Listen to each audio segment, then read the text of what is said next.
Hello, and thank you all for joining us today for our program on securing the energy and critical infrastructure sectors from cyber attacks. My name is Randy Bell, and I am the Director and Richard Morningstar Chair for Global Energy Security at the Atlantic Council Global Energy Center. Our discussion today will focus on cybersecurity and energy infrastructure. Digital technologies are spreading across the energy sector and will only continue to do so as the need for effective management of load, delivery, and storage increases. These technologies are crucial to realizing our decarbonization goals. But increased digitalization also creates more opportunities for cyber attacks. We've already seen this at play with the Colonial Pipeline attack in May. These risks, however, do not have to be crippling. If the private and public sectors can work together to better understand the cyber risk profile of critical energy assets, build out both proactive and defensive cybersecurity capabilities, and develop response protocols in the event of an attack, the clean energy transition will be much smoother and safer. This cooperation will be critical to ensuring a strong, nimble, and unified cyber defense.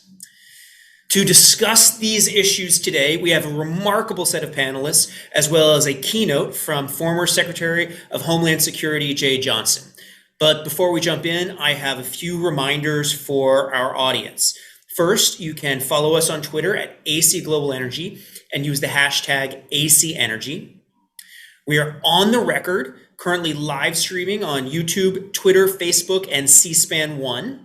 We encourage you to share and post about what you hear today. Those in the virtual audience can submit questions through the Q&A function on Zoom, and we'll try to get to as many of these questions as we can.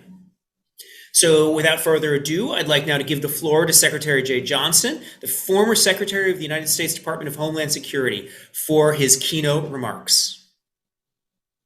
This is Jay Johnson. I thank the Atlantic Council for the opportunity to speak to you today. The topic is the cybersecurity of our nation's energy infrastructure. On May 6th of this year, Colonial Pipeline was hit with a ransomware attack by the Russian-based group DarkSide. Reportedly, DarkSide attacked Colonial Pipeline's billing system, not its operational technology. But as a precaution, for the first time in history, Colonial shut down its entire pipeline, which supplies 45% of all of the gasoline and jet fuel consumed on the east coast of the United States. This shutdown had an immediate, direct, and far-reaching impact on the day-to-day lives of the American people. Shortages at gas stations popped up across Alabama, Florida, Georgia, North and South Carolina, and Virginia. On May 11th of this year, 71% of gas stations in Charlotte, North Carolina ran out of fuel. On May 14, 87% of gas stations in Washington, D.C. went dry. Gas prices shot up. Panic buying and hoarding occurred. Airports and airlines were affected. Colonial Pipeline paid the $5 million ransom. The pipeline was turned back on.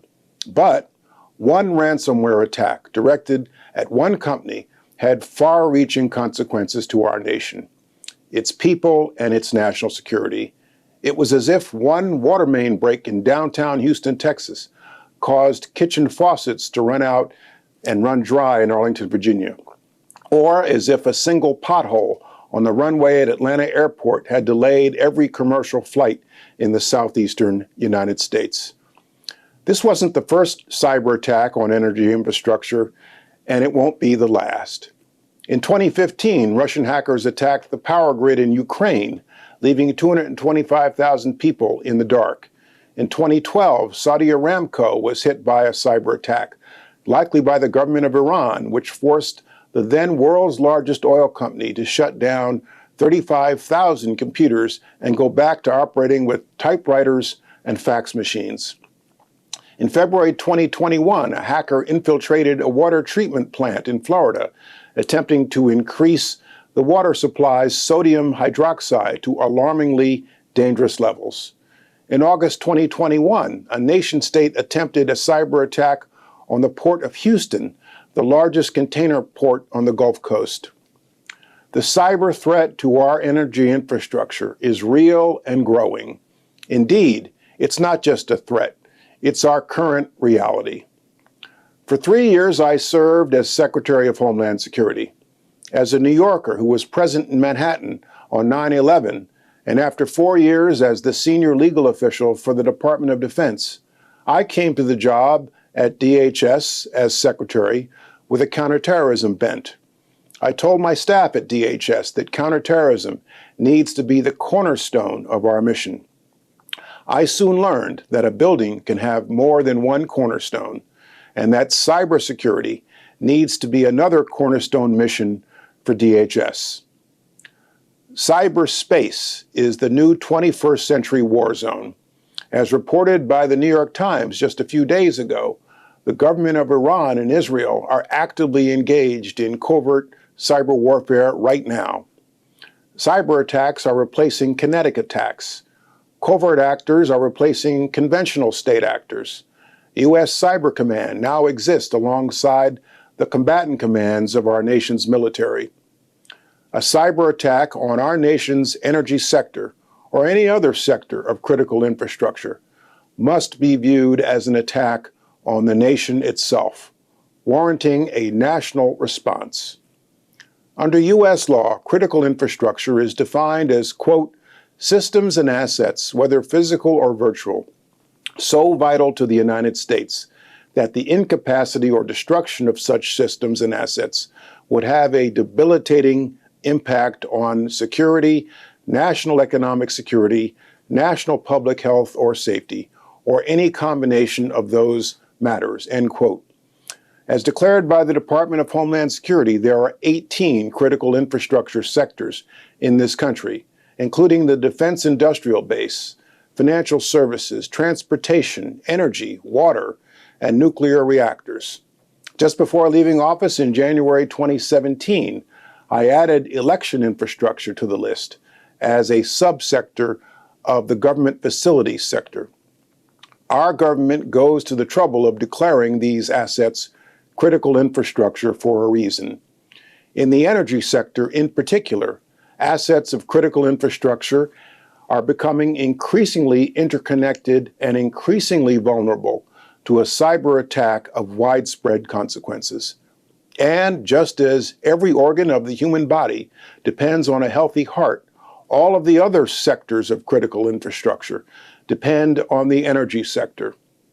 To be sure, there are compelling reasons for the increasing interconnectivity of our energy sector. With climate change comes the need for renewable energy. With renewable energy, wind and solar power, efficient uses of fossil fuels, and smarter uses of electric grids comes the need for digitization and interconnectivity. As a result, the U.S. electricity grid is now referred to as, quote, the largest interconnected machine in the world, end quote. All this leads to cleaner uses of energy, but it need not mean trade-offs for our cybersecurity.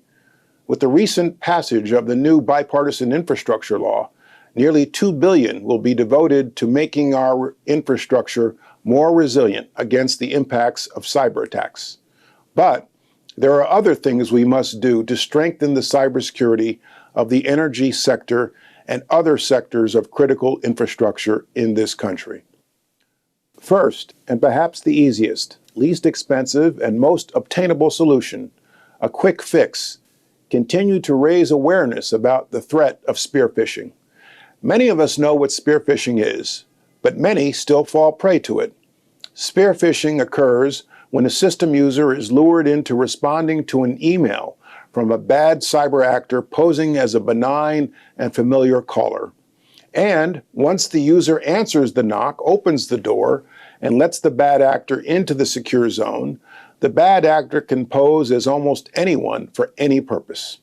To this day, many of the most devastating cyber attacks on our nation began by a simple act of spear phishing. This is preventable. Raising the awareness about spear phishing among those who use a system can go a long way to dramatically reducing the success rate of this form of attack. More broadly, simply raising awareness about weak passwords or the value of two-factor authentication can prevent a large number of attacks that originate due to the lack of what we refer to as cyber hygiene. Second, achieve and ensure redundancy.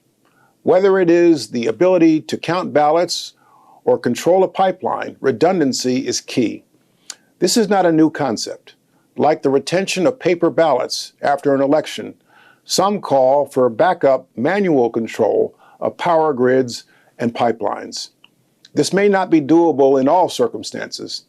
The point is to have redundant systems that exist off the internet in the event the primary system is corrupted, or at the least, a contingency plan for how services are to be delivered if redundancy is not possible. Third, Congress should not give up on efforts to legislate certain minimum standards for cybersecurity in critical infrastructure. Most of our nation's critical infrastructure is in the hands of the private sector. Working with the private sector, the government ought to be able to develop basic, practical, and implementable standards. The good news is that many large and sophisticated companies within critical infrastructure are far along in the cybersecurity of their own assets. Others are not, including many new entrants to sectors of critical infrastructure. In 2012, Congress tried but failed to legislate national minimum cybersecurity standards, and even offered immunity from civil liability as a carrot. That effort failed. Events since then provide further proof of the need for this, however. No one size fits all when it comes to cybersecurity standards for the different sectors of critical infrastructure. Certain standards for certain sectors already exist by virtue of regulatory action.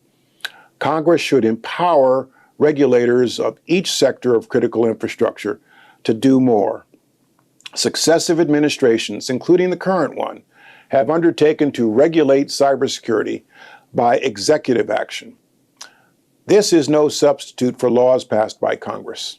It is also common sense. By federal law, we regulate aviation security, road safety, maritime security, nuclear and chemical facilities. Why not cybersecurity? The need is no less compelling. Fourth, we must bolster mandatory reporting to the federal government of certain categories of cyber incidents within critical infrastructure. I'm pleased to see that there are bipartisan efforts now to insert such a requirement in this year's National Defense Authorization Act. Tom Fanning, chairman and CEO of Southern Companies and a leader in calls for greater cybersecurity of the utility industry, has gone so far as to argue that the country needs, quote, a real-time view of the battlefield, end quote, that allows U.S. Cyber Command to monitor critical systems at the same moment and at the same time as the operators of those systems do. Fifth, we must recognize that a cyber attack on a pipeline or a power grid could now cause as much physical damage and suffering as a natural disaster. The good news here is that the Bipartisan Infrastructure Investment and Jobs Act, signed into law by President Biden in November, creates a cyber response and recovery fund to be administered by the Department of Homeland Security for this purpose.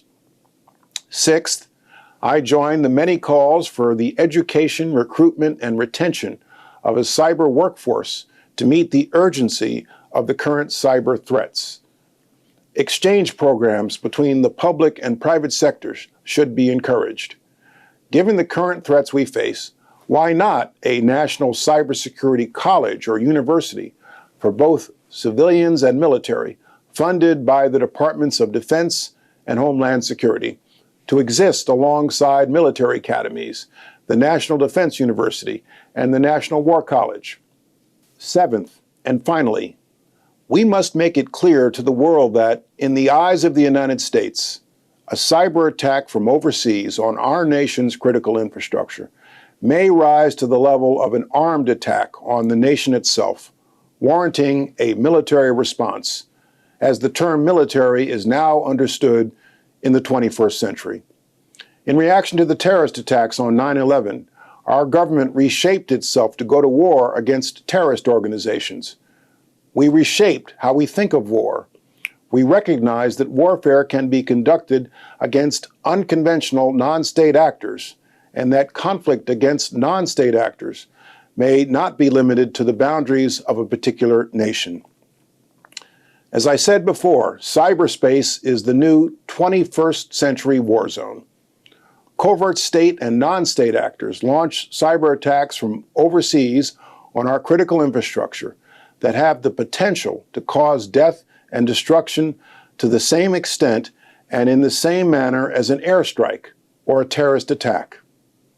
In testimony before the House Armed Services Committee in 2018, I said that a cyber attack which causes large-scale death or physical destruction can be considered an armed attack on the United States, warranting a military response. The President has the constitutional authority to take military action to defend the nation, so long as the action does not rise to the level of a war in scope and duration, which only Congress can declare. Under international law, the United States is authorized to act in self-defense if the host nation is unwilling or unable to address the threat itself. And under established principles of international laws of war, a military response to an attack should be proportionate, but it need not be in kind. The United States has offensive cyber capabilities that are second to none. They should serve as both a defense and a deterrent. I'm a recipient of the Ronald Reagan Peace Through Strength Award. Like President Reagan, I believe that peace and security is achieved through strength. In 2018, when I accepted the Reagan Award, I said this: peace is not the default. You have to work for it.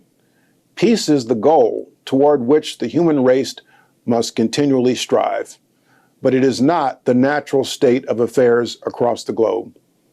Peace must be guarded and protected against the belligerent impulses of far too many on this planet. Strength forges peace, and perceived weakness tempts aggression. Thank you very much for listening. Thank you so much, Secretary Johnson, for your remarks, for your time here today, your insight, and your service. You will be able to find a transcript of Secretary Johnson's remarks as delivered on the Atlanta Council website on our Energy Source blog at about 4:30, so in about 10 minutes. We will put this in the chat, the link in the chat, so you'll be able to find that later. And right now, I will hand it over to our moderator today for our panel, Andy Bachman, who is a senior grid strategist in the National and Homeland Security Directorate at Idaho National Labs, and is also senior fellow at the Atlanta Council Global Energy Center. Andy, the floor is all yours. Excellent, Randy. Thank you very much, and appreciate everyone in the audience today for lending some time and attention to this most essential topic. As mentioned, my name is Andy Bachman, and it's so great to be with you all today. I want to thank Secretary Johnson for his remarks. He's been right at the forefront of the government response to the ever-emerging cyber threat, and his thinking certainly shapes all of ours as we do this critical work. Let me begin by introducing our four phenomenal panelists. We're joined today by Andrea Bart, Vice President and Chief Information Security Officer at the Tennessee Valley Authority; Megan Sanford, Vice President and Chief Product Officer in the energy management part of Schneider Electric; Leo Simonovich, Vice President and Global Head of Industrial Cyber and Digital Strategy at Siemens Energy; and Thomas Warwick, former Deputy Assistant Secretary for Counterterrorism Policy at the U.S. Department of Homeland Security and non-resident Senior Fellow at the Atlantic Council. Just want to say a couple words. I'm going to ask each of the panelists to say a few words, and then we're going to dive into some interactive Q&A with each other, and then potentially with what gets shifted in from the audience too. I just want to remark that we're in an era of transition where we're pivoting both in the cyber realm and the climate realm from periods of low frequency, high impact events to high frequency, high impact events. this year was just one hit after another. You don't have to go back very far. This weekend, or just before going into the weekend, we learned that Hellman Worldwide, a giant German logistics company with a footprint in 173 companies, was battling a cyber attack that was limiting its capabilities, so to speak. They're still working on that. We've seen news over the weekend, if you're following cyber affairs at all, of an attack called Log4j on Java elements in servers that is got everyone's attention, especially cloud providers. People are scrambling to contain the effects of that. With the Atlantic Council, we've been holding forth on ports and maritime security through papers and talks, trying to think of another sector that intersects with energy that's just completely vital. And we mentioned Hellman being in logistics and the effects we're seeing at our ports these days from a variety of influences. Two things Secretary Johnson said, I think, stand out for me, at least as a pivot point into the discussions. One is his comment, his metaphor. Every other organ in the human body requires a healthy heart. And so do all other sectors depend on the energy sector. Sometimes we say the most critical of critical infrastructures. The second thing is his comment that says this energy change that we're going through, energy transition, climate change is one of the factors, maybe becoming the main factor driving it. And so that's why we have increased amounts of DER, wind, solar storage, and the digitization and interconnectivity that attends it, that enables it. You can't have that level of energy transition and new technology without it. And there's the rub, isn't it? The more software we use, the more networking we use, the more we become dependent on these systems, the more we must be cybersecure, more cybersecure than we ever have been in the past. So at this juncture, I'd like to ask each of the panelists, and I'll call you out by name just to keep it simple. Please give us about 1 minute of what you're working hardest on, what you care most about now, and then we'll get into the more semi-structured Q&A. So please take it, Andrea Brackett. Thank you, Andy. Hello, everyone. I'm Andrea Brackett. As Andy introduced me, I lead a team of highly skilled cybersecurity professionals that are tasked with protecting and defending Tennessee Valley Authority, which is an energy company. And the crux of that is our ability to ensure that we have reliable power for the approximately 10 million people within our service territory. The things that I'm working on and care most about at the moment is that increasing capability for our critical infrastructure, partnering with our industry and federal partners to make sure that we get the right focus on cybersecurity, as well as ensuring that that translates into our operational technology environments.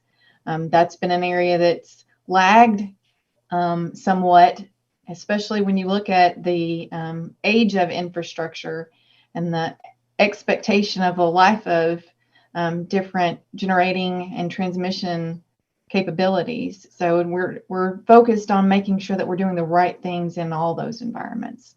Yeah, thanks very much. And yeah, that general theme of OT, operational technology, synonymously called industrial control system or cyber physical, that cyber awareness and capabilities have been lagging what we've seen in IT up to this point. That continues to be the case, although things are starting to pick up. I think we can say that too. So again, that is Andrea from TVA. Megan Sanford from Schneider, you're up.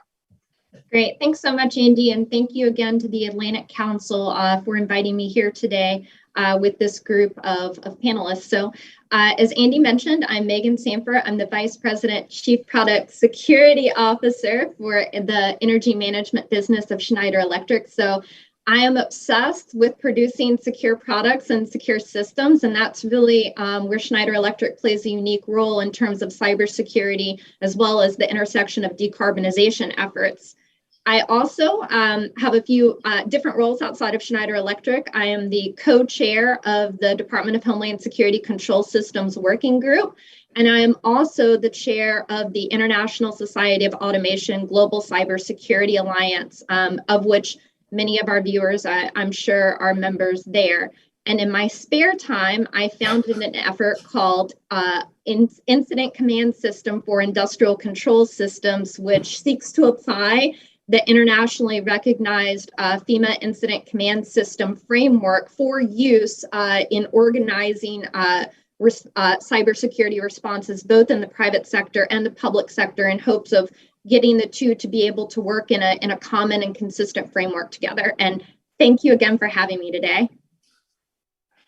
If you can't tell, thanks, Megan. If you're at all involved in industrial control system cybersecurity, Megan is everywhere, all the time, without exception. So thanks, Megan, for your contributions. Next up is going to be Leo Simonovich of Siemens fame, Siemens Energy fame. Yeah, thanks, Andy, and thanks to the Atlantic Council for having me. Hello, everyone.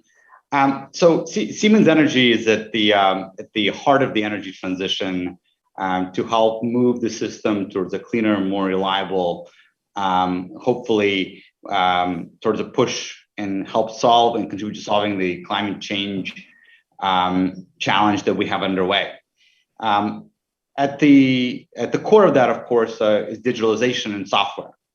And we at Siemens Energy, and I in particular, am focused on helping enable digitalization, smart and secure connectivity through solutions that help our customers detect and monitor their environment. Cybersecurity begins with risk. That's step number one, and understanding of that exposure. And so we work on technologies and solutions to help our customers get faster at detecting threats and hopefully stopping them along the way. Thanks, Leo. Leo and I have been on several interesting panels and conversations over the last few months, and I'm sure you're about to hear some more good stuff from him. And last, and but not least, Thomas Warwick. Please, let's hear from you. Yes, thanks, Andy. My name is Tom Warwick. I worked with Secretary Johnson at the Department of Homeland Security as a senior official working on counterterrorism and other threat issues.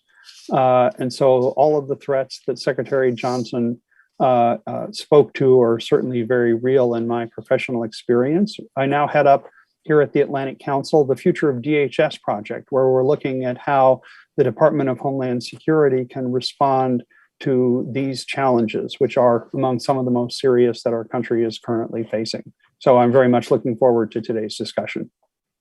Tom, we're lucky to have you. And without further ado, as pledged, we will now dive into the interactive Q&A portion here. It'll be somewhat structured. I mean, I'm gonna pose a question or an issue and then point it to one of the four panelists. After they've had their way with it, and then invite the other panelists to dive in as they see fit. When we feel like we've taken one to its fullest conclusion, we'll then hit the next one. We'll see what we get to before we go and open it up to the audience. So Tom, don't go away. The first question is coming right at you. Here we go. Secretary Johnson, your former colleague, began by pointing out $2 billion been allocated in recently passed infrastructure laws to better secure and increase the cyber resilience of energy and other critical infrastructures. In your opinion, how important are infusions of more funds, be they from external sources, external to say a utility, external sources like the USG, or from increased allowances from corporate budgets themselves, that's the company deciding that it wants to allocate a higher percentage of budget to combating cyber threats? So aligning policy and resources is one of our government's greatest challenges. The private sector has the same problem in terms of how it aligns resources against threats. And this is especially challenging in the area of security, where in theory, every dollar in excess of what it takes to secure your systems could be thought of as money wasted.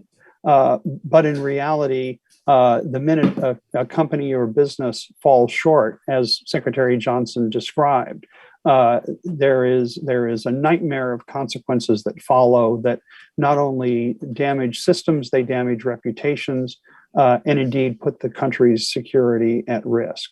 One of the things that I learned in my experience of working on national strategies is there are a lot of well-written strategies, but the key to success is often whether those strategies are adequately resourced.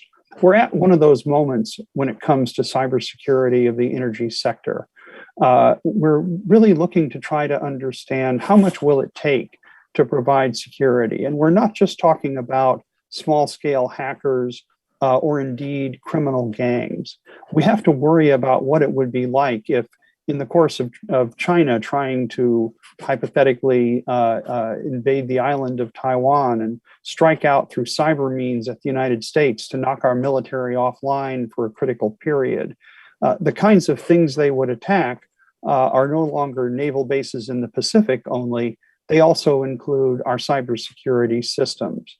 And to defend against a nation state adversary like China or Russia isn't hypothetical. The example Secretary Johnson told us about Israel and Iran going at each other through cyber means is not speculative fiction. It's actually today's security reality. So the problem is that simply because we can see there are cyber threats, we know more resources are necessary, but it's hard to know exactly how much more.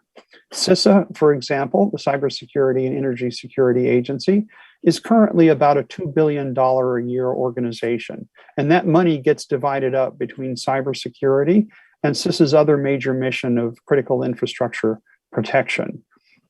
Some of the Democrats in the Congress have talked about raising that by a small amount.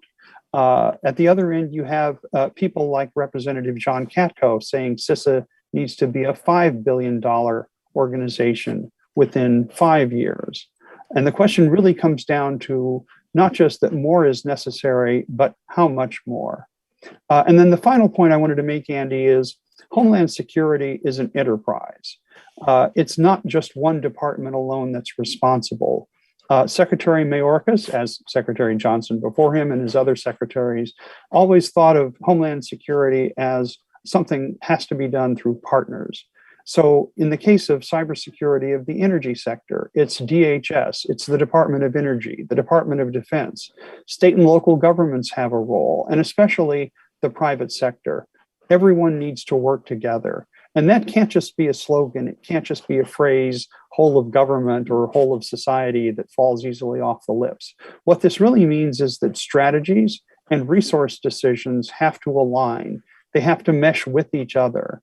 Private security systems have to work closely with the government, which has access to classified information. That's absolutely vital in order to shape how money is spent and how actions can be taken at decisive moments. This is actually, as Secretary Johnson said, this is actually a very new and very significant kind of challenge that we really have to see whether the United States, both publicly in the government and in the private sector, can rise in order to meet. But the idea that an adversary could try to strike us in cyber means and find themselves defeated is actually one of those things that shapes the future of nations and democracies like the United States. Those moments are coming on an almost daily basis. At some point, they may rise to the level of something that will be decisive in the history of our country. And so I think it's one of those issues where determining the right level of resources will come down to being one of the most important considerations we're going to have as we look at cybersecurity of the energy sector. And Andy, if I may add, and just to build on what Tom said, look, it's I know there's debate about the number. Is the number 2 billion? Is it 5 billion? Those are big numbers either way. But as Tom said, what it's ultimately about is creating the multiplier effect. And that comes down to partnership between public-private, state and local. The system needs to work together. And this cannot be a one-time investment. This country is known for its innovation and for getting the private sector activated to drive change and cascading that change to its smallest elements. And this is the task at hand. How do we enable, right, and protect the weakest link?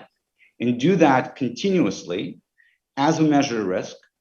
We are, the energy system is in transition, and we don't quite know what the destination is going to look like. Yeah. But what we do know is we need to protect ourselves along the way to enable that larger promise. And so our take is that the investment needs to be continuous, and it needs to cascade itself down to all of its elements. And public-private enterprise cooperation is really key to that. Thanks, Leo. Thanks very much. Other panelists, you want to weigh in? Sure, I'll jump in real quick. I think from the private sector side, we would love to see tax incentives for the private sector that enable those owners and operators to upgrade their fleets.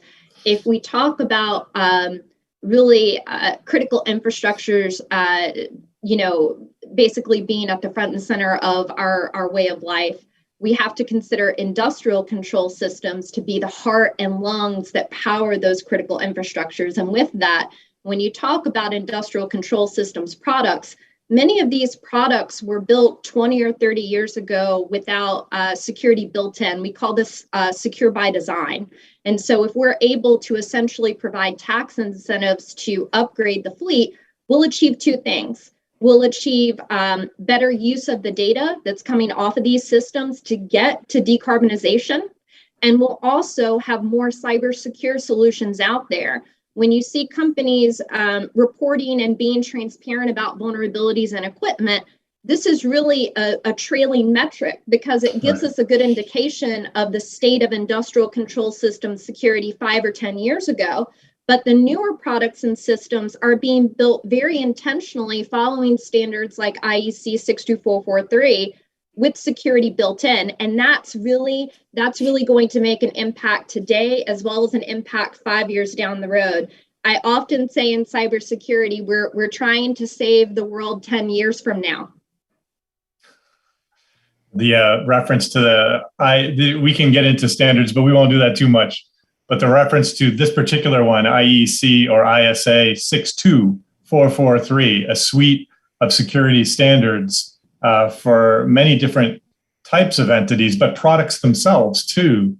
It represents a sea change, we think, in the industry. Andrew, before we switch, do you have something to say on this? I see. Yep, I wanted to add just a little bit there. Tax incentives are a wonderful thing for that product to get into the systems that we use. But also we need to look out for the smaller entities. Where those funds come from them are from ratepayers. So incentivizing in multiple ways could be beneficial because, otherwise we may be looking at certain parts and certain regions that have a different impact because of how they're funded and how their regulatory body allows that ratepayer change to be translated. So multiple incentives would definitely be a plus for us to address this across a spectrum of different kinds of entities. All right, thanks. Money definitely is not the answer to all problems. But in this particular domain, following the money is one way of understanding who really understands the nature of the risk and who understands the most effective ways to start to tamp down on that risk. Before I switch to the next question, I just want to pick up on Tom using the term speculative fiction, as in this is not just speculative fiction, but coming back to speculative fiction for those folks that are, say, lay people in cybersecurity, or for whom, let's say, white papers and PowerPoints don't quite hit home. There's a book that I've used effectively called Ghost Fleet, written by Peter Singer and August Cole. And you can have people read something with a nice narrative to it, nice characters, and it will really get the centrality of our cyber risk home, both in weapon systems and in infrastructure, energy infrastructure. I hope that wasn't too much, but Ghost Fleet is a decent read for getting up to speed on this if you're a newcomer. No, and I'll endorse that because it really does get you thinking about some of the problems and threats, and then you have to realize that actually is out of date. Right. Let's look forward to August's next book for the next turn of the screw on this. This is going to get worse unless we start taking this much more seriously. Absolutely, Tom. Right on. All right. Question number 2, as time is fleeting, time is money. Access controls. These are all things that are referenced by Secretary Johnson, as we've said. So we're not just going off on our own direction. We're talking about, he's recommending access control improvements and other technology improvements. And he references spear phishing, passwords, multi-factor authentication, and more. Megan, the microphone is yours to kick us off on this. Sure. The Secretary was absolutely correct in mentioning spear phishing. If we look at what the data tells us, and I'm probably going to be off on the statistic, but it's something like over 90% of attacks, the initial entry point is that spear phishing, where an employee will receive an email and inevitably they'll click the link. And these threat actors and these various groups, they've gotten very intelligent. I mean, even to train cybersecurity people, at times these emails, they're very tricky. And so if your company has a feature that shows that it's an external email coming in, awareness campaigns kind of from the top down, from the CEO to HR, kind of this continual reminder to employees to be mindful of external emails, to look at the links within the emails and not to click on anything unless they're 100% sure of the source. That is a great first step. That takes a ton of risk directly off the table. Secure remote access is another great tool. Multi-factor authentication. These are all tools at our disposal that I would greatly encourage owners and operators to use, because it's gonna greatly chomp away at that risk. I would also say that there are still kind of what we would call table stakes items in product cybersecurity or operational technology security, where we're seeing devices, HMIs, human machine interfaces, devices that I refer to as beachhead products. They tell you a ton of information of what's going on in that environment, to include other devices that these products are directly connected to. If they're directly exposed to the internet, you can use a tool like Shodan. You could go online right now and find thousands of devices directly connected to the internet. I've been urging U.S. Department of Homeland Security and others to really crank up the gear on the awareness campaign when it comes to beachhead devices or products that have direct exposure, because again, if you can access it that easily, you can bet the attacker can as well. That's excellent. Quick comment on Shodan for those of you either who've never heard of it or you've heard of it, but you don't really have a conception what it is. The simplest way we say to describe it to people is it's like Google. You search for things, except for it's not indexing web pages, it's indexing things that are directly, as Megan says, connected to the internet. And they're visible, which means they're not hidden behind a firewall or a VPN. You can see them. One other characteristics of things that aren't hidden behind those types of protections is they often have almost no security built in, as Megan said, insecure by design. And even worse, I'm not trying to alarm anybody, but some of these products do have passwords, but many of those passwords are visible online, meaning you can find them. You can put in the product name and it'll tell you what the default password is. They often haven't been changed. So Shodan is the center of a universe that you could use to help your company or your organizations you care about become better. If you don't use it and aren't even aware of it, then the only people who are using it are the adversary. Other panelists on this topic.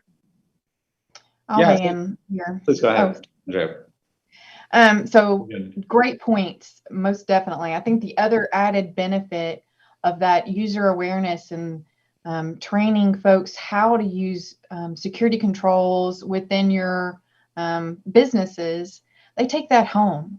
That's, we've got to defend on many fronts, and ensuring that folks are protecting their private lives, their social presence, all of those things that they can translate the same actions that they take at work to home. That's going to be another layer of defense across another part of our critical infrastructure and protection of people's identities and personal finances. Thanks, Andrea. And just to add to what Megan and Andrea said, why are we talking about table stakes when we just established that the threat environment is changing, that's becoming ever present? It has high consequences because there's a vast brownfield environment, i.e. legacy assets that are decades old that need to be protected. And yet there's not a clear funding model to encourage the adoption of those table stakes, especially around small and medium operators. And there's something like 3,000 utilities in the United States. Most of them fall into that small and medium category. They're not large utilities like Tennessee Valley Authority, which is leading the way on security. And so it's our task to figure out how to lift that middle and provide some very concrete action to encourage adoption of those table stakes so we can get to that next level of maturity and can close the gap between us and the adversaries. Thanks, Leo. Right on. Tom, are you okay with me moving on? Yeah, let's go on to the next subject. Okay, fine. And just before I say that next subject, Leo referenced the approximate 3,000 or 3,500 electric utilities in the United States, some very large, some really small. It probably is good for folks to also know, since we are talking not just about energy, but critical infrastructure, that there are approximately 50,000 water utilities, and some of them are microscopic. And yet, due to the highly interdependent nature of energy and water, those things need to be secure too. And that rose to the national or heightened national awareness recently with the incident at the Oldsmar water facility in Florida, a place almost no one had ever heard of before, but improperly configured. Megan, you rattled off a list of different types of technologies that are helpful, including secure remote access. But they're only helpful if they're configured and maintained properly. Lots of people know how to buy products and feel like they check the box, but if they're not installed and configured and maintained, it's almost a false sense of security, isn't it? So that's my word on that. The secretary mentioned redundancy. And this is the whole idea of if your systems that you count on, that you become dependent on, if for some reason you lose confidence in them, you think maybe you're not the only one using them for some reason, or they stop operating completely. Have you prepared for that in advance? Have you put in a plan B in your policy and procedures? Have you practiced it, not just in some dusty notebook somewhere or some file in some directory, but have you practiced for the black cloud, black sky day, backups that are inconveniently stored so that not only do you have to work hard to reach them, but so wouldn't a ransomware group. That way they could be there for you in case you needed them. Switching to manual operation, which I thought it was smart that Secretary Johnson said it's not possible in every circumstance. And certainly in electric, it's often not possible. But to the extent it's somewhat possible, it's definitely worth pursuing. Are those who provide the most essential services to the nation exploring these strategies as vigorously as you or we would hope? And in the energy sector, are these things even possible? I point this question first to you, Andrea. All right. Well, and as you said, in some cases, it may not be possible. But this is something that is of importance. One of the things that helps with our planning and being able to be resilient and have that redundancy is the fact that we have lots of natural disasters. Then, as we talked about cyber having physical effect, we look at those plans as interchangeable. How do we translate what would happen in a physical natural disaster? How do we take some of those same sort of circumstances and translate it over to the cyber world? And that's as evidenced this weekend with the natural disaster that went through part of our territory. We had to enact some of our technologies to assist with this. And exactly as you're saying, that practicing and exercising our ability to take action in those circumstances and have a backup capability so that we can restore power as quickly as possible and maintain it on other parts of the grid in a reliable way. That's something that we do practice. And I think that that's going to become even more important, that we factor in that multifaceted type of, whether it's attack, natural disaster, event, things can happen all at the same time, as we saw this weekend with a 0-day that was of critical importance at the same time that we're making sure the power is staying on, and that we're descending upon environments to make sure that our local power companies have what they need to continue to provide to their local territories. That 0-day, thank you. That 0-day you're referencing was the log4j thing that we mentioned earlier. Yes, that exactly. Has people in certain positions really on the move right now. We heard Southern Company CEO Tom Fanning referenced earlier along the lines of Andrea's comments on practicing in redundancy. I recall Florida Power and Light CEO Eric Szilagyi saying once when he testified before Congress, he said, and it's related to weather, right? He's in Florida. He said, "I can handle disruption. We handle disruption all the time because of the never-ending flow of hurricanes down in that area, right? But what I can't handle is destruction of long lead time to replace capital equipment, right?" And so he's talking not just about cyber attacks, cyber crime, cyber espionage, but cyber sabotage. And that's one thing we're all on guard against, especially when Secretary Johnson's referencing nation state implications and warfare and things like that. We may get to a question on that before we're done. Any of the other three panelists want to weigh in on the comments in this field of redundancy and plan Bs and things like that? Yeah, happy to. And yeah, look, I think resiliency is the name of the game, but the definition of resiliency, I think, is changing as we become more connected.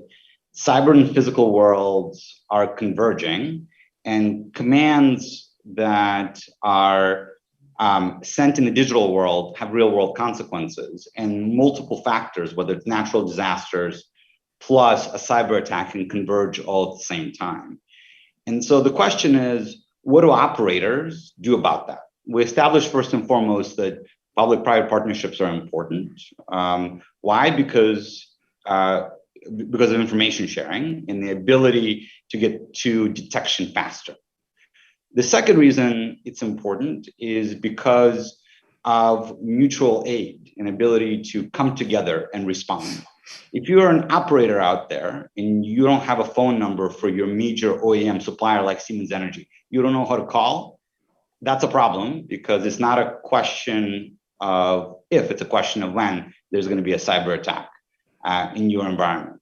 So as we sort of look at all that, and we think about building resiliency, it's all about practicing against scenarios, including attacks against operational technology.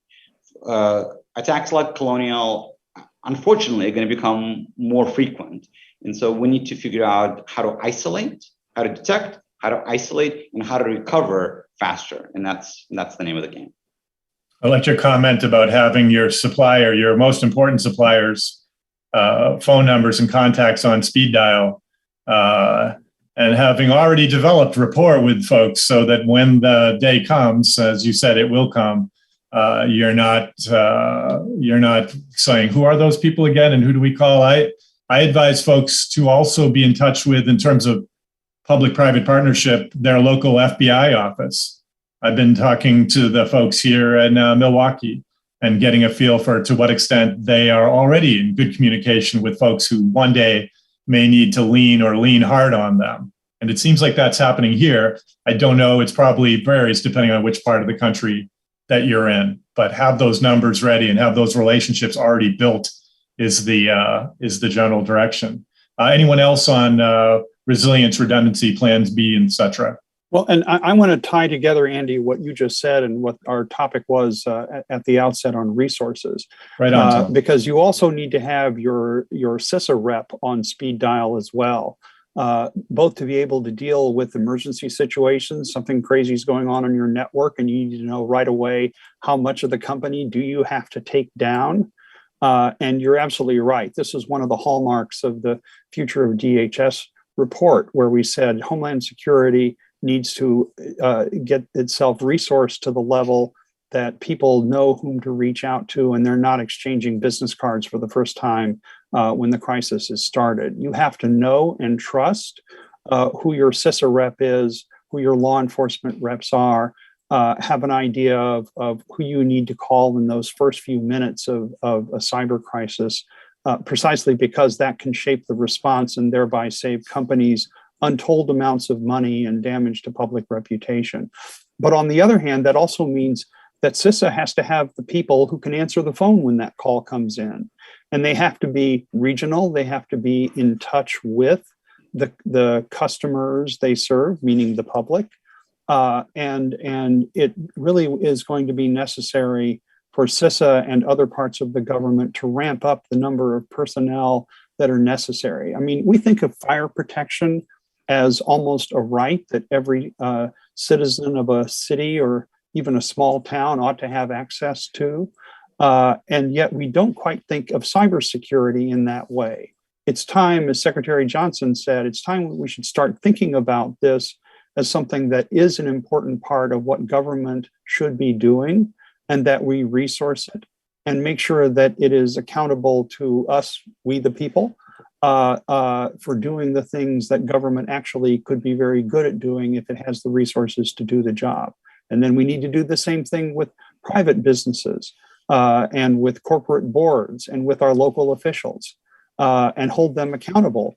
If they succeed or if they fail is something that the public can help influence. Sure. Greatly appreciate you weighing in that way, Tom. Tom referenced for the studio audience the CISA representatives. I think they often go by the designation Protective Security Agents, PSAs, in your local area. And all PSAs are not created equal. Some are studying up and getting learned up now. Some have hit the ground running with significant experience already. Some are more IT oriented. Some are more OT oriented. We could use more of the latter going forward. But that's the three-letter acronym among many that you're fishing for, looking for your local DHS person in your region, your city, et cetera.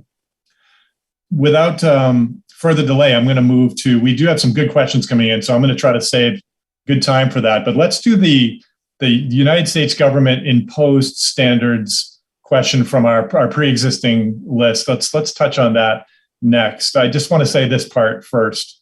For a long time now, at least a decade, we've had a thing called the NERC Critical Infrastructure Protection Standards. There's several things that led to the origin of these. These are for the bulk electric system. You can also call that the higher voltage part of the North American grid. They owe their origin partly to 9/11, partly to a great blackout that happened, great as in very bad blackout that happened in 2003. And our own understanding, with some work done by my colleague Mike Asante in the wake of 9/11, that if you wanted to really mess with the United States, one fantastic way to do it would be by attacking the electric grid, the people that run it, because cybersecurity was not super strong at the time. They were investigating that. Well, it has since become much stronger. The question of how much money and how secure is secure enough will always be an open question.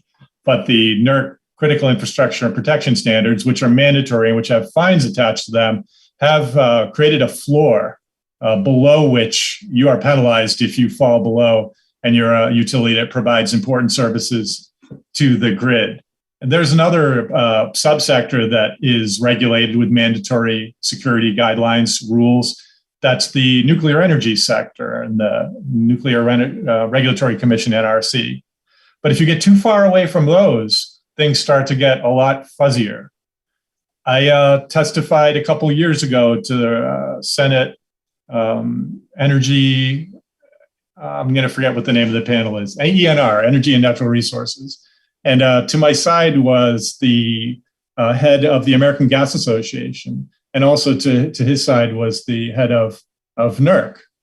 and they were both being asked questions about pipelines. How secure are pipelines? Do we need to do anything with you guys like we do with the electric grid? And both of them kind of changed the subject quickly and said everything's fine. Well, it's come to pass, Colonial, thank you, and others, that it looks like things are in motion now. And that before too long, define that as you will, we may see things that are more mandatory, whether it's through TSA or other parts of government on other sectors. And we're looking at pipeline and water, I'd say, next. We'll see what happens. Anyway, that's enough of an intro for sure. Leo, you seem like you have agreed to take this on. Let me read this part out loud. We have minimum mandatory performance requirements in the higher voltage parts of the electric sector and nuclear. But beyond those, things are pretty loose. Clearly, there's been movements in pipelines and water of late. The wheels are in motion for more, it seems. What's your take on these are the two words I wanted to hit, on the efficacy and the efficiency of this approach for securing our most critical infrastructures? Yeah, thanks, Andy. The hard question. Can I just say I love standards? But jokes aside, I mean, I think the cycle that we're in is that when a major attack happens, there's focus from the legislative branch and the executive branch to do something. But fundamentally, that's a knee-jerk reaction. Right. It also tends to be prescriptive. It also tends to be rapid, and it also tends to address the byproduct of the attack. But we need to get more proactive. And regulation is always going to lag risk. It doesn't mean that it doesn't have a place. And in fact, the NERC-CIP standard, the power utility standard that you reference have had a lot of benefit for a lot of different operators because it's given them a roadmap and it's helped them deal with table stakes. And yeah, by the way, it also helps you get a budget. It helps you make the budget case and win it to your CFO or your CEO. Yes, in a very bounded sort of way, right? And then the question is, are we really funding and standing up cybersecurity programs based on risk? And so we got to figure out how to put cybersecurity as the core competitive advantage for a lot of these utilities that are becoming digital companies. And to do that, we need to take risk-based approaches. So I talked about the private sector innovation and uptake. The government has an important role to play, but regulation is not the only role. We'll see more of it for sure because attacks are happening and many of the critical infrastructure sectors are not regulated. But what we need to see even more of is the platforms that enable public and private come together. That is the theme of the day. And funding models that are transparent, that use risk-based approaches, and that enable flexibility for operators and how they invest in their programs, because everybody is on a different maturity curve. So yes, I love standards, right? I think they're important, but there's so much more to do. Full-throated support for standards approach to cybersecurity from Leo. Andrea, Tom, Megan, your take. I'll jump in. For one, I would say that I wouldn't necessarily be opposed to prescription. Prescription can be good, especially for the smaller and medium-sized owners and operators that you are referencing, Andy.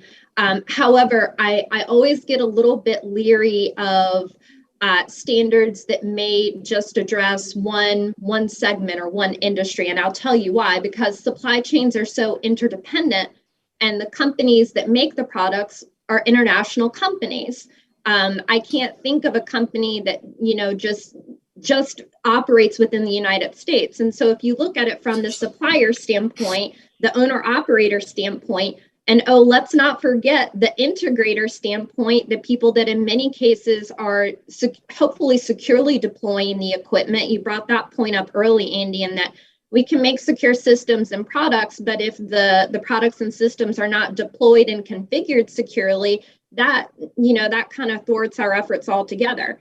And so you want to have a standard like IEC 62443 that is truly horizontal. And I mentioned that, and everyone's probably like, there's Megan again on her 62443 rant. But it was announced that it's a horizontal standard, and so it's been endorsed by the United Nations. I think that we're going to see it being referenced in more places, but it's good because it creates a common understanding and expectation between the supplier, the integrator, and the asset owner. So you're not just you're securing the entire ecosystem and supply chain all the way through to supply chain requirements, using the same baseline of standards that, folks have been working on for the past 10 or 15 years. So I think we have some good standards. NERC-CIP is great too. In fact, 62443 and NERC-CIP map very well together, as well as to NIST. So in many cases, I think it's a mapping exercise of probably 50 to 70 what I call common controls that these standards are trying to address. And when we get at the heart of addressing these common controls through those 3 layers that I talked about in the ecosystem, I think that's where we could see some real productivity. And just to disambiguate, we're talking about government standards or standards that originate with the government, such as the NERC Critical Infrastructure Protection Standards for the bulk electric power system, and then industry standards that sort of grow up organically. I was almost saying magically, but let's just say at least organically, and they're not mandatory. But it comes to pass thanks to the hard groundwork of folks like Megan and others that people see the mutual benefits. The folks in the product companies can build a product to that specification, market it according to that specification, have it kicked on by people like at the Idaho National Lab to verify that it really does what it says it was going to do. And then folks like Andrea can say, well, next time we modernize a substation, for example, we're going to require only products that conform to whatever the appropriate subset of 62443. And so everybody can do a handshake and speak the same language. And no one's holding a gun to their head. It's for the mutual benefit of everybody, economically and security-wise. How do you like that? Okay, let's do that. Let's have standards. Let's have some government standards where appropriate, and certainly some industry standards as much as possible. And let's not forget the risk-based approaches, Andy. And always start with risk, meaning you don't need. There's some things like the bowling league scheduling calendar. I always pick on that application as not the place to start. Sorry, all people who are deeply invested in bowling, but there are other things that must be protected first and before that. I'll tell you what, we're at a point, I'm pausing for a second. Okay, we're at a point where I'm going to read out loud to our panelists a couple good questions so far, and let's see how they take them. This may end up exhausting the rest of the time to the bottom of the hour, or I have some things up my sleeve in case they don't. One thing I've been speaking with folks at Atlantic Council in the last few months, like Trey Herr and others, Will Loomis too on this call, is related to the field of cyber insurance. Cyber insurance seems like a good idea. You can't protect everything, so insure what you can't protect. And what do we call it? Transfer the risk. Then you don't have to worry about that part. You can just worry about the other parts. However, cyber insurance has never really become what I think people thought it could. It's been around in some form or fashion for 20 years. Of the global insurance market, which is around $5 trillion, cyber insurance these days, the market is about $5 billion. For you and me, I assume $5 billion is a lot of money in our household budget, but in the global insurance market, it's nothing. And there's a lot of folks on both sides of the table that wish it was a healthier product, that it did more. Almost like I'm thinking of the 62443 standards, it would make more people happy. So ransomware has sort of called out an Achilles heel of the way cyber insurance has worked up until these days. The automatic payouts have only seemed to further emboldened and motivated the ransomware attackers. So things are in flux, and insurers are starting to either cut their policies or cap them. And it's meaning that the end users have to figure something else out, because whatever little coverage they had before, with whatever exclusions they had before, it's all in motion right now, and we'll see it play out. And maybe you'll see a talk on Atlantic Council to try to further educate folks on what's possible in that space. The question, though, without me massacring it, goes like this. The insurance industry is carrying growing risk in cyber, property, casualty, and D&O, director and officers policies? Can we use this risk to incentivize good decision-making and investments in cyber protections on the front end for critical infrastructure owners? Again, can we use this risk to incentivize good behavior, basically, for critical infrastructure owners? Who feels like that topic is one they just must weigh in on immediately? Who of the four panelists feels like this is one that they want to weigh in? Want to go first, Tom? Yeah, I mean, the point that occurs to me, Andy, is this is one where if I were an executive in an insurance company, I would want to price my products based on my scrutiny of how well the company was doing at managing risk. Insurance is all about understanding risk.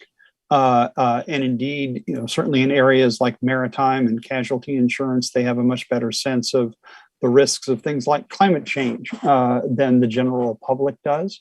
Similarly, health insurance companies know enormously well how valuable it is when their policyholders are vaccinated against COVID-19 and a host of other diseases for which vaccines are extremely effective. What we're going to need here is going to be for these insurance companies, frankly, in order to stay in business and make a profit for their shareholders, to really understand how to analyze risk critically. And so when you have experts like Richard Clark and Rob Konecki saying, cybersecurity needs to be at least 8% of your IT budget or you're at greater risk, that's a good data point to start with. Companies that don't spend enough or don't do things in the right way, that don't have the kind of employee education programs that Secretary Johnson was alluding to, they need to have their cybersecurity insurance premiums jacked up considerably simply because they are bearing risks that more prudent, well-managed companies simply don't have to share. And so I think the key is going to be the kind of business-enforced investigations that insurance companies are actually getting pretty good at over the past 300 years. And I think we need to see that in cybersecurity as well. I think the day of open-ended policies where insurers bear cyber risk, I would imagine those are now long in the past.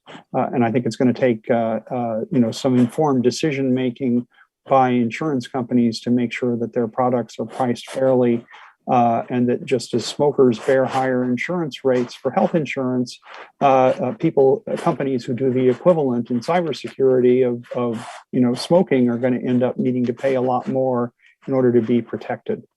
Sure, right on. Yeah, insurance companies, reinsurers, they're in the business of predicting the future. And to the extent they predict it accurately and set their products accordingly, they can make a reasonable or even a greater than reasonable amount of money with finite measurable amount of risk.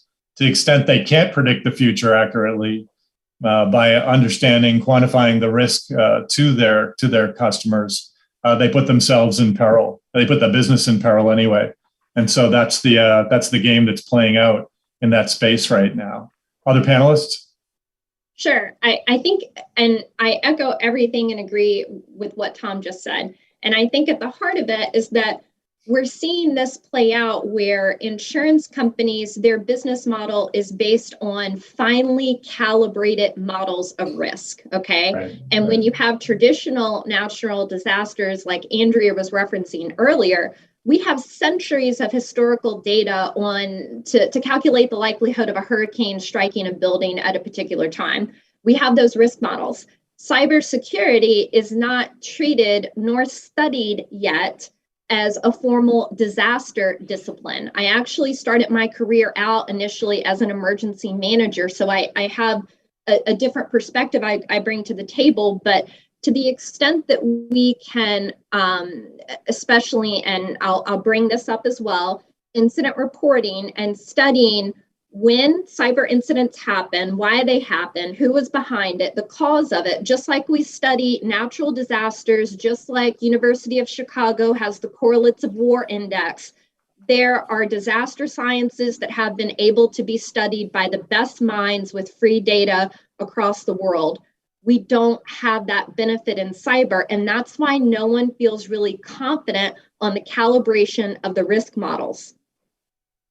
Do you think we're getting it? do you think you're calling out that we don't have it, and as others have? Are we therefore actively building tables that will then inform these better policies? I mean, no, and this goes to the point that Secretary Johnson made. This is why mandatory reporting is going to be important. Megan gave some good examples, but in my mind, the better example are airplane crashes. You are required to cooperate with the government National Transportation Safety Board in a major airplane crash. The same thing needs to be mandated, and Congress has started to make some steps in this direction.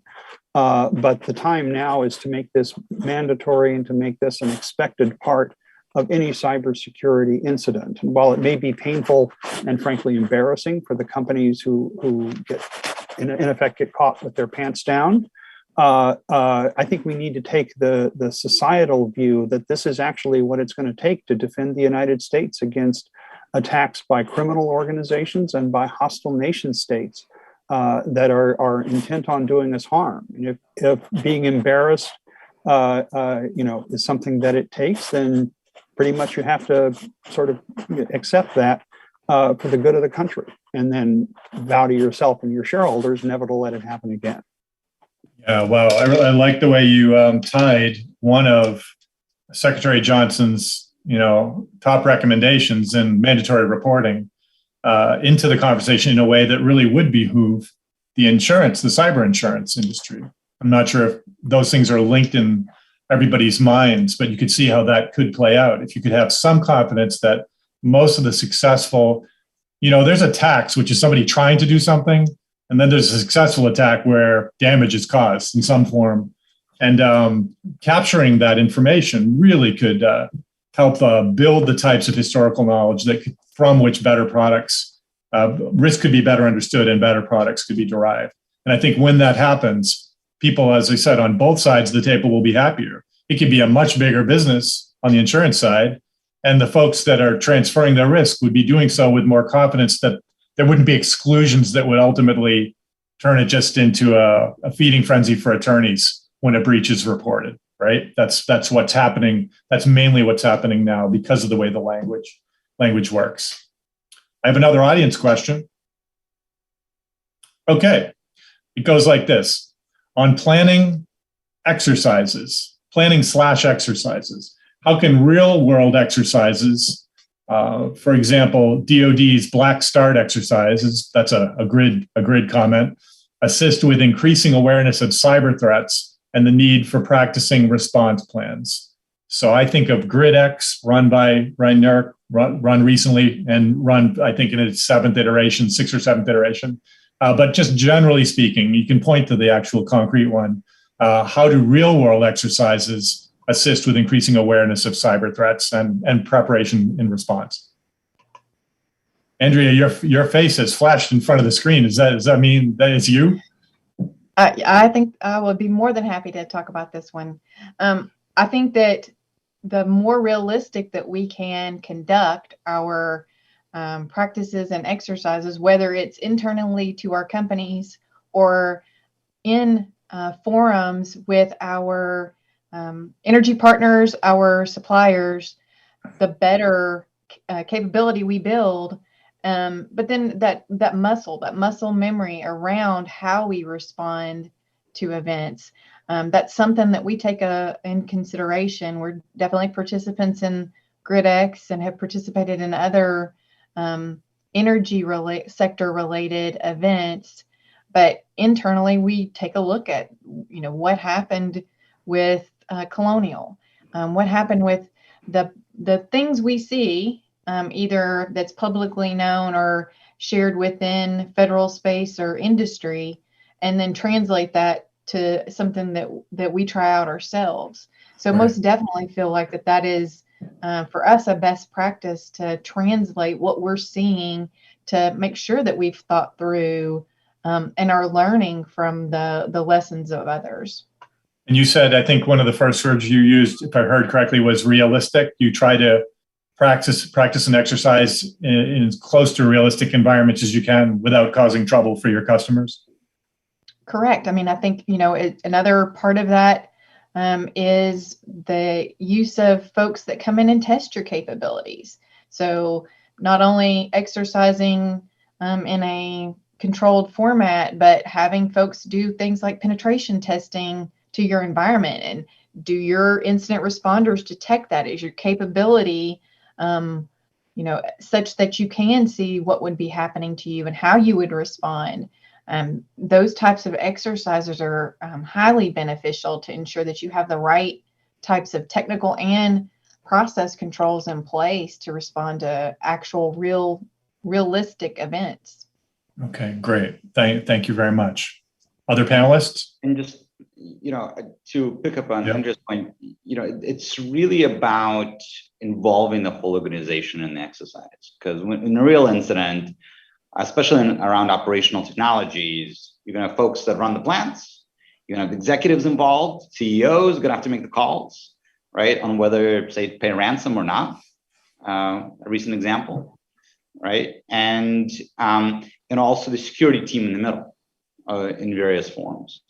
And so when doing these types of tabletop exercises, getting executives to not only understand the risk, but also their role is important. Making it as real as it gets is also important. But sometimes it's really about looking at cascading set of effects.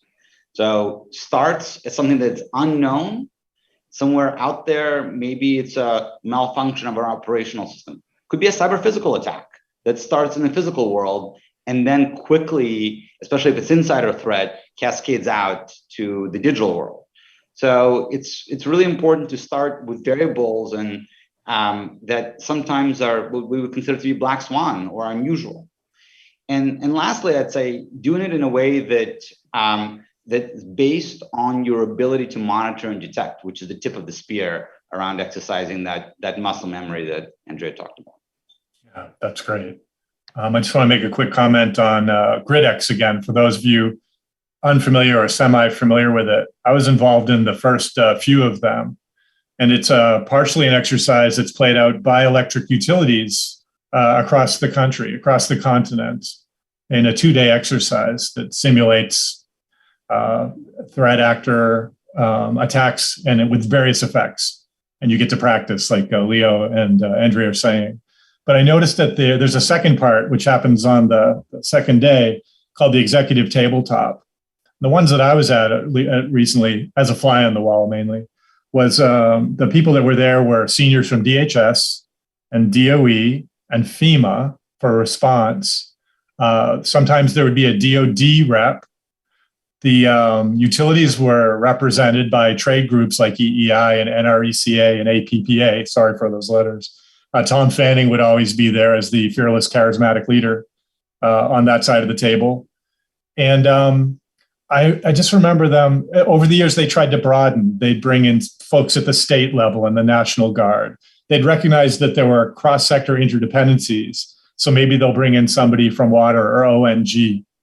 But I was always thinking, to Leo's point, really the attacks are on the OT systems. I mean, there's going to probably be significant damage, disruption, deception practiced on the operational technology systems. Who built them? Who knows them best? Well, the users of them, Andrea and her folks, they know them from the user perspective, and they know them pretty freaking well. But nobody knows them better than the people that built them. And they can't be at the table. I think the reason, correct me if I'm wrong, Megan and Leo, or anybody, Tom too, is that, as you said, they're all international companies. They all have offices and executives and all over the map. And the products, actually, it's impossible to build any product in anything these days that doesn't have some software from it from different countries, et cetera. So I think that's why the suppliers were excluded. But man, I wish that there was a way to do it. And maybe I'm out of date. Maybe there are seats at the table for suppliers now, because that would be just an essential voice, in my opinion. I think in the past, I am aware, if I am remembering the correct tabletop exercise, that they're invited in as observers to the exercise. But I don't think that the point of the exercise is to exercise specific objectives tied to the restoration of the grid. And so I believe that they're really focusing on the asset owner's direct relationship with the government and that communication channel.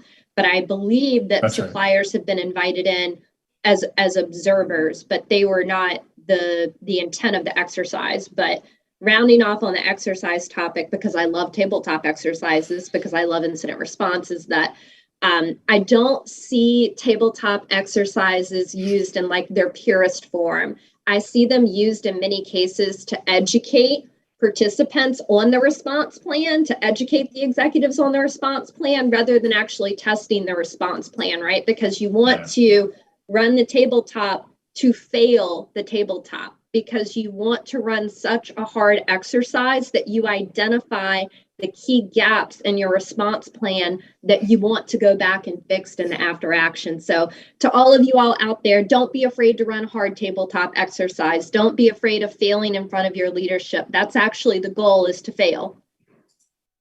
So you're saying if someone was crying during the exercise, that would be a positive indicator, not a negative indicator in terms of the efficacy of the exercise. As long as it tied back to the response planning. Right. It wasn't their personal life intruding on them in a time of stress. Okay. Yeah, I completely agree with that. I think we're close enough. Any final comments, wonderful panelists, before I bring it down the final home stretch here? It was fantastic from my point of view, but let me see, how did it strike you? Great conversation. Really appreciate the opportunity to be part of this conversation with this panel today.